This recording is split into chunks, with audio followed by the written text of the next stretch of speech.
Hey guys, Scott back again. What I'm doing this evening is a beer dissection video as well as a what is style. The what is style is going to be what is Hefeweizen or Weissbier. The beer dissection is going to be Perlenbacher Hefeweizen beer. I'll talk a little more about that in a little while.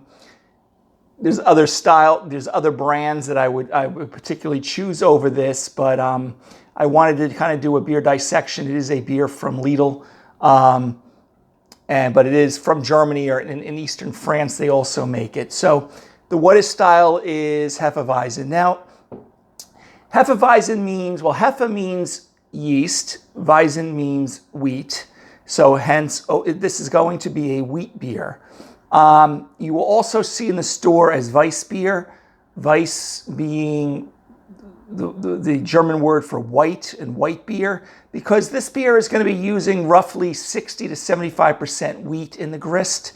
The grist is the kind of the recipe for the beer, all the grains that are being used. And the rest of it's going to be Pilsner malt. Now, wheat beer has been around for thousands of years in Germany. And this is where this beer's roots is from, is in Germany, Hefeweizen and Weissbier. And again, in Germany, you're going to see the term Weissbier used more often than Hefeweizen. In the United States, in the German section, if you do see that Weissbier, it's going to be this, we're talking synonymously between the two styles. Now, going back, thousands of years ago, they had been brewing wheat beer. Now, somewhere around the 1600s, some nobles and kind of royalty in Bavaria, they felt that there wasn't a lot of wheat left for bread and other products. So they said beer could only be made by using barley, malted barley, water, and hops, okay? Which led to the German purity laws called the Reinheitsgebot, using those. And they weren't familiar with yeast at the time, back in roughly the 1600s when it first came out. And then later, eventually, yeast was added to it. So that's kind of the originators of the Reinheitsgebot, was that they really didn't want a lot of the brewers using wheat.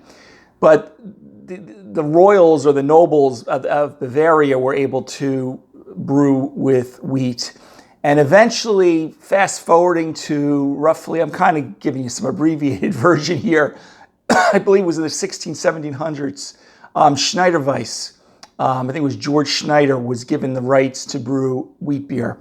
And wheat beer kind of took off for a while and started dying out, and somewhere in the 1800s and around the 1950s, Weissbier in Bavaria and Germany became very popular again. And to this day, other than Munich Helles, which is that pale Pilsner showcase of malt, Weissbier is like the second most common beer that's being drank in Bavaria.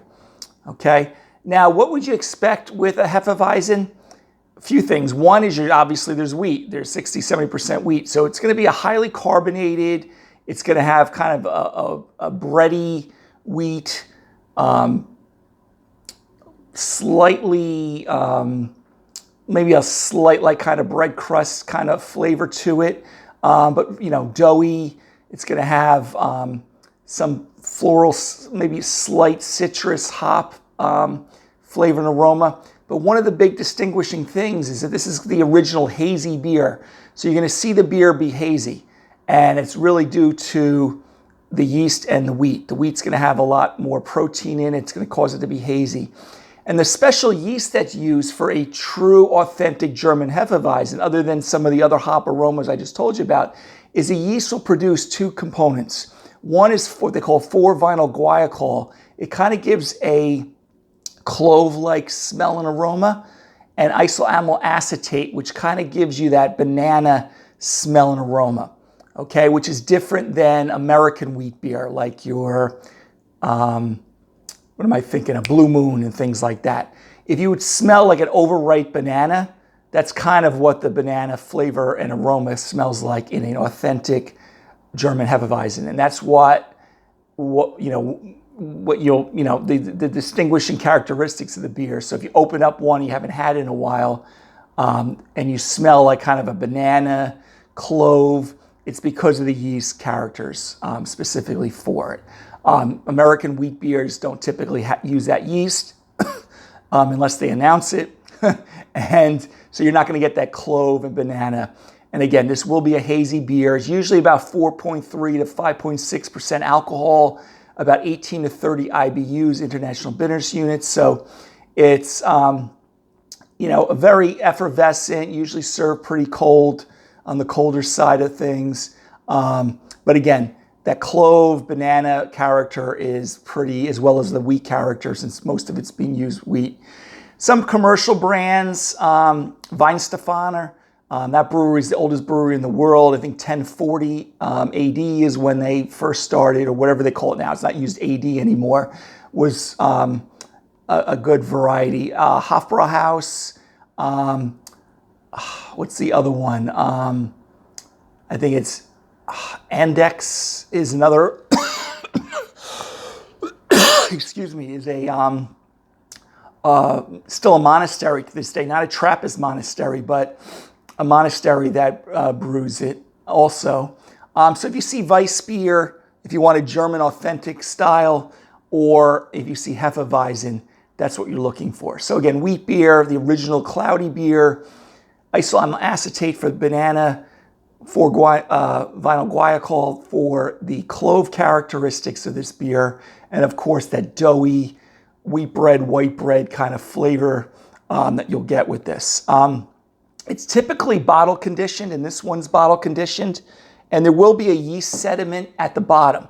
Most people they encourage you pour about, and I have and usually served in a Weissbier glass, this big one here, okay? I broke my nice authentic one when I was in Germany. The Frankensteiner glass got a big chip in it and broke it. But it's usually bottle conditioned, so seeing a yeast sediment in the bottom is okay. A lot of people particularly like the yeast, and it's usually recommended to pour it on. So you usually pour about 3/4 of the bottle, then you kind of swirl the bottle and then pour it in. The only time, it's personal preference, so if you don't want the yeast and you're being served at a bar, you're going to ask for it not to be there. And the other time I wouldn't is if you had an old bottle. This beer really should be drank as fresh as possible, not to be aged, but if you had an old one, and the yeast sediment sometimes could produce meaty or nami flavors that is not very desirable. So that's the only other time I would say don't pour the yeast in. But it's, again, personal preference. There is a version of this called Kristallweizen, Kristal. They actually filter the beer so you don't get that haziness that you see in most of the Hefeweizens. Okay, so I think that's pretty much all the history that I wanted to address with this. Like again, Schneider Weiss, again, is one of the originators of the beer back in the 1700s.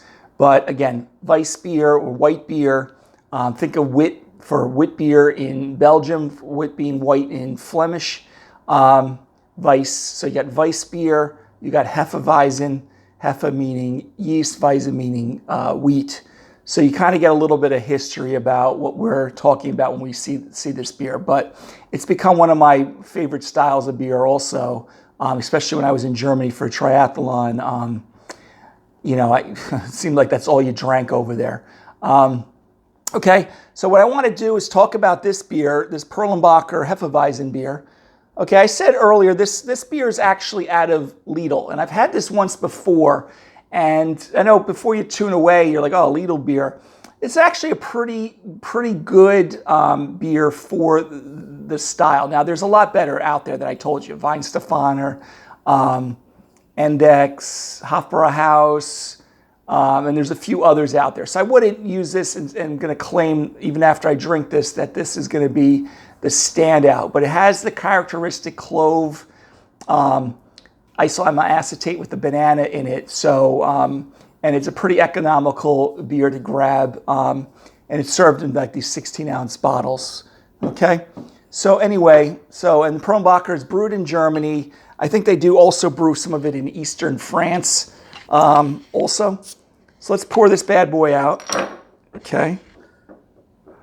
All right, this one is coming in hopefully around that 5 point. Best buy is November of 23 of this year. It's 5.5% alcohol. So remember, 4.3 to 5.6 is pretty standard for this. And you like to pour it in a big glass like this because you want a lot of room for head. Typically, we want 1 to 2 inches of head in most beers. This one, 3 to 5 inches is not uncommon, okay? So let me pour this out and go through this beer with you, okay? Again, even though we expect a lot more head on this beer, we're gonna get a ton of head on this one today, the way I pour things these days, okay? So what we have here, big, frothy, white to light tan head. This is gonna settle down here a little bit, as I told you about the Hefeweizen Weissbier. And we got that, it should be kind of straw to gold color, which we do. Sometimes it could be even like a light amber. And you could see the haziness or cloudiness. That's coming from the yeast that's being used, as well as the proteins from the copious amounts of wheat that's being used in this beer, okay? So you can kind of see the haziness. Okay, this is not like the hops, polyphenols, oats, and wheat that's used in some New England IPA. So it's a lot different. So you can kind of see we kind of got a dark straw, light gold, hazy beer, nice supportive head here, okay? And again, this is Perlenbacher Hefeweizen. So let's take a smell of the aroma. Oh yeah. Right away I smell the clove. Remember the 4-vinyl guaiacol, which is a byproduct of this particular yeast. I've home brewed with this yeast before, and it was in my early days of brewing, and I was like, whoa, what's going on? I wasn't familiar with the clove smell. And you do get that subtle banana, overripe banana peel. God forbid you leave a banana sitting in your car and you kind of smell it, okay? But it is kind of got that sweet banana, overripe banana smell with clove. Usually at warmer temperatures, they'll produce more esters during the fermentation process, so you get a little bit more bias towards the banana. Usually when they brew a little more at colder temperatures, they will get a little more of a clove component, at least in most of the breweries, okay? So you got that standard, clove, banana for the style, wheat, doughy kind of aroma there. Very nice. I think the Weihenstephaner has a little bit better aroma, but this definitely has the characteristics of it. And I think this Perlenbacher is roughly $8 for like these 4 to 6 large 16-ounce bottles. Okay, so there it is again on camera. I'll probably have a picture over my shoulder as I'm talking already. So guys, cheers. Let's take a taste of this.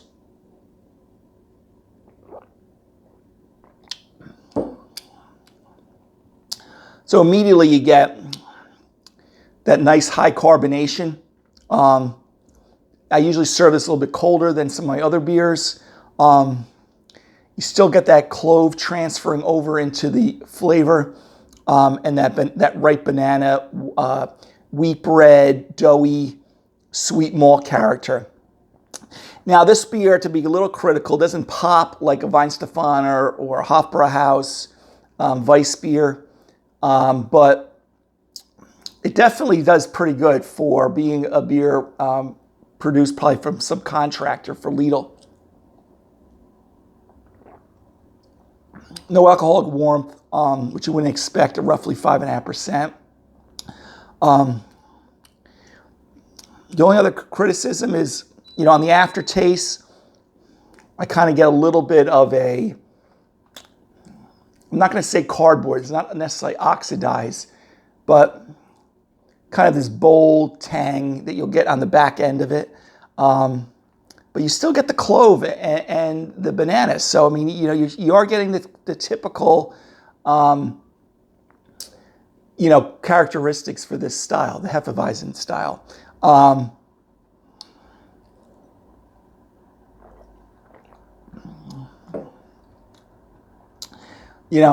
It's reasonably fresh because sometimes with these, they'll look a little bit darker, look more amber.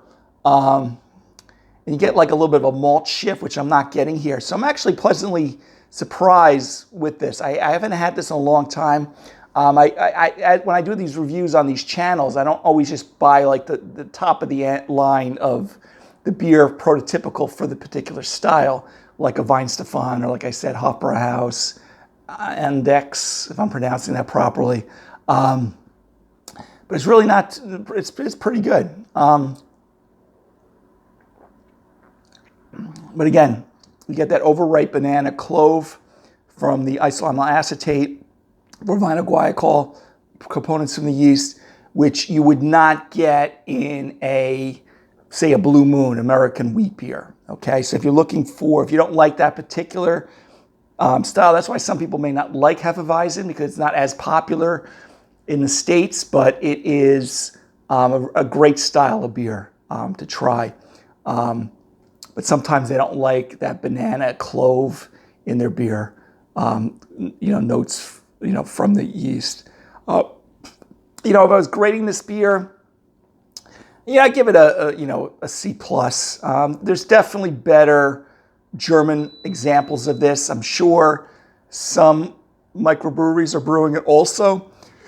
But again, for a Lidl beer, roughly $8-ish for that 4 to 6 pack of 16-ounce bottles, to have thrown in your refrigerator, I don't think there's anything wrong with it at all. But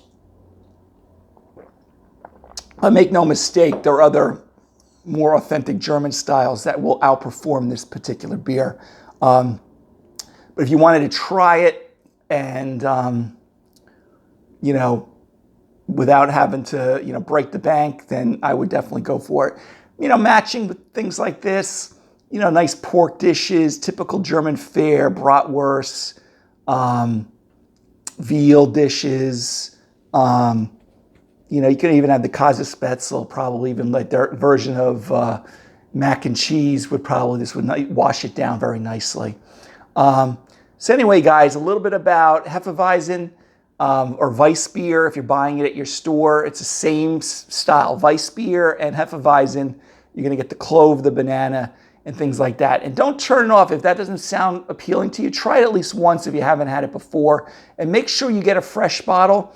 If you get a real old bottle, this one's actually pretty fresh.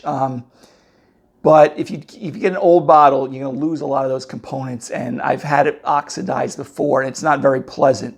But if you get a fresh bottle, check the bottling dates or package or Best Buy dates and things like that. Expand your horizons a little bit and try this style of beer. Again, Hefeweizen, Weissbier. That was what the What Is style was today. And today, like I said, Perlenbacher Hefeweizen from Lidl. Again, average, maybe slightly below average kind of Hefeweizen beer. I'm going to enjoy the rest of it, but you will find other brands out there, especially German varieties of it, that will be better. All right, guys, so hopefully you've learned a little bit about Hefeweizen, Weissbier, and until next beer dissection or other video I produce, have a great night. Take care. Bye-bye.